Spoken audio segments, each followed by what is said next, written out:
GHMC council సమావేశాలకు ఏర్పాట్లు జరుగుతున్నాయి. అసెంబ్లీ సమావేశాలు ముగిసిన వెంటనే గ్రేటర్ హైదరాబాద్ మున్సిపల్ కార్పొరేషన్ సమావేశాలు ఏర్పాటు చేయనున్నట్లు తెలుస్తోంది.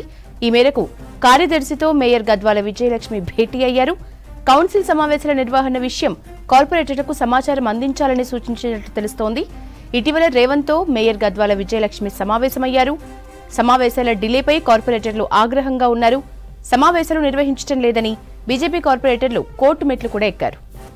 డీటెయిల్స్ శ్రవణ్ అందిస్తారు. శ్రవణ్, జీహెచ్ఎంసీ సమావేశాలు ఎప్పటి నుంచి జరుగుతాయి? ఎస్ యశోద, ఎట్టకేలకు జీహెచ్ఎంసీ కౌన్సిల్ సమావేశం పైన జీహెచ్ఎంసీ అధికారుల్లో కొంత కదలిక స్టార్ట్ అయింది. ఈ కౌన్సిల్ సమావేశం నిర్వహించట్లేదు, ప్రజా సమస్యల మీద పూర్తి స్థాయిలో చర్చ జరగట్లేదు అని కార్పొరేటర్లు అనేక సార్లు జీహెచ్ఎంసీ మేయర్ విజయలక్ష్మికి, జీహెచ్ఎంసీ కమిషనర్ రొనాల్డ్ రావుస్కి ఇద్దరికి కూడా వినతి పత్రాలు ఇచ్చినప్పటికీ కూడా ఎట్లాంటి సమాధానం రాకపోవడంతో లాస్ట్కి ప్రజా సమస్యల పైన చర్చించేందుకు బీజేపీకి సంబంధించిన కార్పొరేటర్ మల్కాజ్గిరి కార్పొరేటర్ శ్రవణ్ ఏకంగా కోర్టు మెట్లు ఎక్కారు. ఆయన కోర్టులో పిటిషన్ చేశారు. కొద్దిసేపటి క్రితమే దానిపైన వాదనలు స్టార్ట్ అయ్యాయి.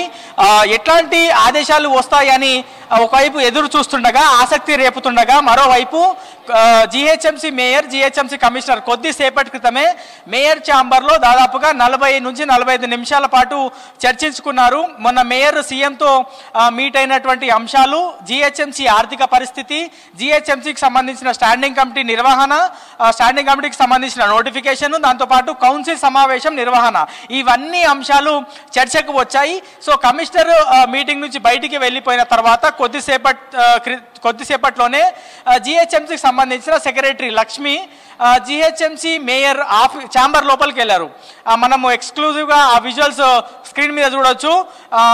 జీహెచ్ఎంసీకి సంబంధించిన కౌన్సిల్ సమావేశము నిర్వహించాలి, ఆఖరికి కోర్టు మెట్లు ఎక్కే పరిస్థితి ఉత్పన్నమైంది. సో ఇంకా లేట్ చేయొద్దు, లేట్ చేస్తే కార్పొరేటర్లో చాలామంది కార్పొరేటర్, బీజేపీ కావచ్చు, కాంగ్రెస్ కావచ్చు, బీఆర్ఎస్ కావచ్చు, ఇట్లా అన్ని పార్టీకి సంబంధించిన కార్పొరేటర్లో కొంచెం గందరగోళం నెలకొంటుంది. అసలు ప్రజల సమస్యల మీద చర్చించేందుకు వీళ్ళకి టైం లేదా అనేటువంటి భావన వస్తుంది. సో కౌన్సిల్ సమావేశం నిర్వహిద్దాం అనేటువంటి డెసిషన్ని జీహెచ్ఎంసీ మేయర్ తీసుకున్నారు. అసెంబ్లీ సమావేశాలు ఈ నెల 8వ తారీఖు నుంచి ఉన్నాయి. అది ఎప్పటి వరకు జరుగుతాయి అనేటువంటి క్లారిటీ అయితే ప్రస్తుతం లేదు. కానీ ఒక వారం రోజులు జరుగుతాయా, 8 రోజులు జరుగుతాయా అనేది చూసిన తర్వాత, అంటే ఆ అసెంబ్లీ ముగిసిన నెక్స్ట్ డేనే జీహెచ్ఎంసీ కౌన్సిల్ సమావేశం నిర్వహించబోతున్నట్లు మేయర్ డిసైడ్ చేసినట్లు మనకున్నటువంటి సమాచారం. అండ్ సెక్రటరీతో కూడా ఇదే అంశాన్ని మాట్లాడారు. సో ప్రతిసారి కౌన్సిల్ సమావేశం నిర్వహించే కొన్ని రోజుల ముందే మొత్తం జీహెచ్ఎంసీకి సంబంధించిన కార్పొరేటర్లందరికీ కూడా ఇక్కడ నుంచి ఒక మెసేజ్ వెళ్తుంది. ఆ మెసేజ్లో ఏముంటుందంటే, మరికొన్ని రోజులు లేదంటే పలానా తేదీన జీహెచ్ఎంసీ కౌన్సిల్ జరగబోతుంది. ఆ కౌన్సిల్లో ఏ అంశాలపైన మీకు డౌట్ ఉంది, ఆ క్వశ్చన్లు మీరు ఇవ్వండి, ఆ క్వశ్చన్లను డిస్కస్ చేద్దాం అనేటువంటి అంశంతో అని ఒక మెసేజ్ వెళ్తుంది. సో మొత్తం 150 మంది కార్పొరేటర్లు, అంటే ప్రస్తుతం రీసెంట్గా 2 కార్పొరేటర్లు చనిపోయారు.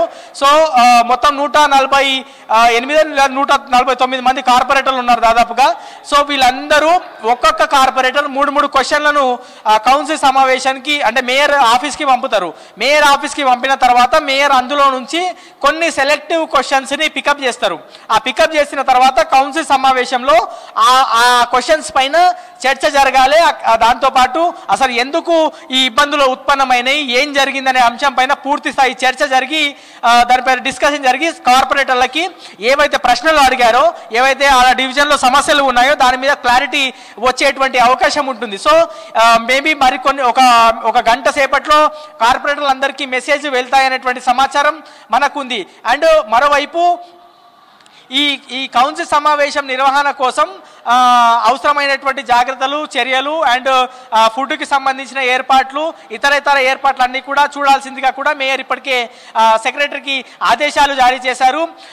ఈ టెంటేటివ్, అంటే అసెంబ్లీ సమావేశం ఎప్పుడు ముగుస్తుంది ఒక క్లారిటీ లేదు కాబట్టి మ్యాక్సిమం ఒక 1 వీక్ to 10 days జరగవచ్చు అనేది అంచనా మేయర్ ఆఫీస్ నుంచి వేస్తున్నారు. సో ఆ 8 రోజులు లేదా 10 రోజుల తర్వాత వచ్చేటువంటి డేట్లు, అంటే అసెంబ్లీ 8వ తారీఖు స్టార్ట్ అవుతుంది, 15వ తారీఖు పూర్తి అవుతుంది అని భావిస్తే 16, 17 లేదా 18 ఈ 3 రోజుల్లో ఎప్పుడైనా కౌన్సిల్ సమావేశం జరగవచ్చు. ఒకవేళ 16వ తేదీననే అసెంబ్లీ సమావేశం ముగిస్తే 17వ తేదీ లేదా 18వ తేదీన ఈ కౌన్సిల్ సమావేశం జరగడానికి వెసులుబాటు ఉంటుంది.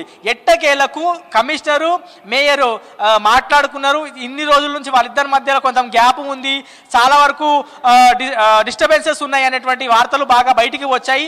రీసెంట్గా హైదరాబాద్ మేయర్ విజయలక్ష్మి రాష్ట్ర ముఖ్యమంత్రి రేవంత్ రెడ్డితో కూడా సమావేశం అయినప్పుడు ఈ కౌన్సిల్ సమావేశం నిర్వహించేందుకు మీ అనుమతి తప్పనిసరి అని కమిషనరే చెప్పారు. కాబట్టి దానిపైన ఏ స్టెప్ ముందుకు వెళ్ళట్లేదు అని మేయర్ రేవంత్ రెడ్డికి దృష్టికి తీసుకెళ్ళగా, లేదు అట్లాంటిది ఏమీ లేదు, మీరు కౌన్సిల్ సమావేశం నిర్వహించుకోవచ్చు అని రేవంత్ రెడ్డి చెప్పిన తర్వాత ఈ కదలికలో కొంచెం దీంట్లో కదలిక వచ్చింది. సో కౌన్సిల్ సమావేశం మాత్రం అసెంబ్లీ సమావేశం ముగిసిన నెక్స్ట్ డే లేదంటే అవతల నెక్స్ట్ డే ఖచ్చితంగా అసెంబ్లీ సమావేశం ముగిసిన 1 లేదా 2 డేస్లోనే ఈ కౌన్సిల్ సమావేశం జరిగేటువంటి అవకాశం ఉంది. మరోవైపు కోర్టులో కూడా ఎవరైతే కార్పొరేటర్లు దీనిపైన రిట్ వేసిరో దానిపైన కూడా వాదనలు కొనసాగుతున్నాయి. ఆదేశాలు వచ్చే లోపలనే దీనిపైన డిసిషన్ తీసుకుందాం అనుకున్నారో ఏమనుకున్నారో తెలియదు, కానీ కమిషనర్ మేయర్ ఇద్దరు కలిసి మాట్లాడుకున్న కొద్దిసేపట్లోనే కౌన్సిల్ సమావేశానికి సంబంధించిన నిర్వహణ దాని ఏర్పాట్ల పైన మేయర్ కసరత్తు ఆల్రెడీ స్టార్ట్ చేసినారు. అసెంబ్లీ సమావేశం ముగిసిన నెక్స్ట్ డే లేదంటే దాని తర్వాత రోజు కౌన్సిల్ సమావేశం ఉండేటువంటి అవకాశం ఉంది. యశోద.